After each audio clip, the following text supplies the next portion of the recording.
Meu nome é Manuela Lunardi Burtete e meu trabalho tem como título Características da deglutição, fala e voz de pacientes com câncer de cavidade oral.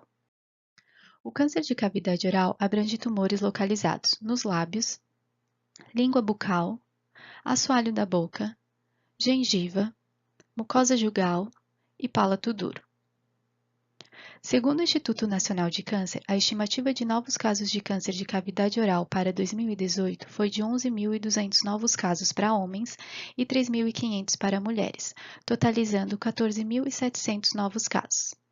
Os fatores de risco estão associados ao tabagismo e ao etilismo, porém, má alimentação, genética e o vírus HPV também estão entre os fatores de risco para a doença. Os tratamentos utilizados são a cirurgia, a radioterapia e a quimioterapia. Independente da forma de tratamento utilizada para o câncer de cavidade oral, alterações temporárias ou definitivas causarão impacto na deglutição, fala e voz do indivíduo. Sendo assim, o estudo tem como objetivo avaliar a deglutição, fala e voz de pacientes submetidos à cirurgia devido ao câncer de cavidade oral. Método: trata-se de um estudo transversal observacional aprovado pelo Comitê de Ética em Pesquisas com Seres Humanos da UFSC. Participaram da pesquisa 8 pacientes oriundos de Florianópolis e região, encaminhados por médicos ou profissionais da saúde para avaliação da deglutição, fala e voz após cirurgia oncológica de cavidade oral. A coleta de dados ocorreu no período de setembro de 2017 a julho de 2018 no HU UFSC.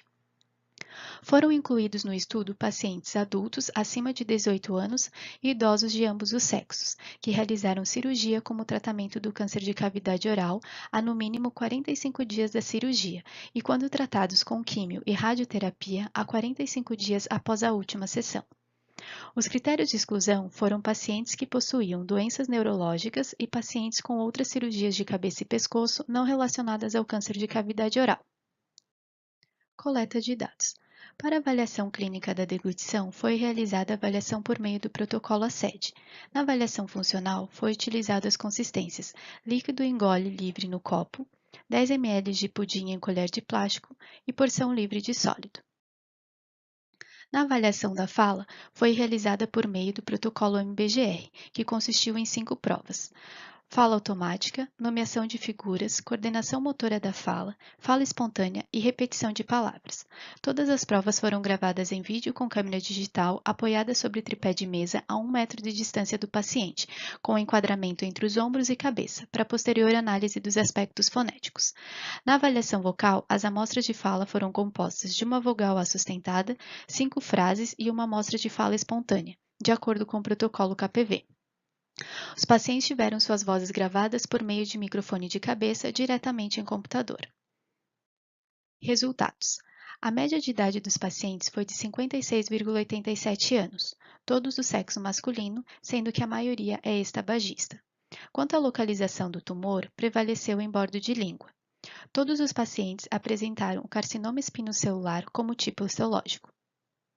Em relação ao tratamento, 7 pacientes realizaram glossectomia parcial e 1 mandibulectomia. Além da cirurgia, a maioria realizou radioterapia e esvaziamento cervical. Na avaliação da deglutição, 6 pacientes tiveram alteração em algum momento da deglutição, sendo que na fase oral, 5 pacientes apresentaram alterações, prevalecendo o resíduo em cavidade oral. Na fase faríngea, 2 pacientes apresentaram tosse e pigarro na consistência líquida, 2 pacientes na consistência pudim e nenhuma alteração foi observada quando ofertado sólido. Quanto à avaliação da fala, 6 apresentaram alteração, sendo que as mais encontradas foram distorção e imprecisão articulatória. O grau geral de desvio variou de ligeiramente desviante a moderadamente desviante, sendo que todos os pacientes apresentaram rugosidade. Em relação à ressonância, a metade dos pacientes apresentaram algum grau de nasalidade. Na análise acústica, a mediana da frequência fundamental da voz dos pacientes foi de 127 Hz.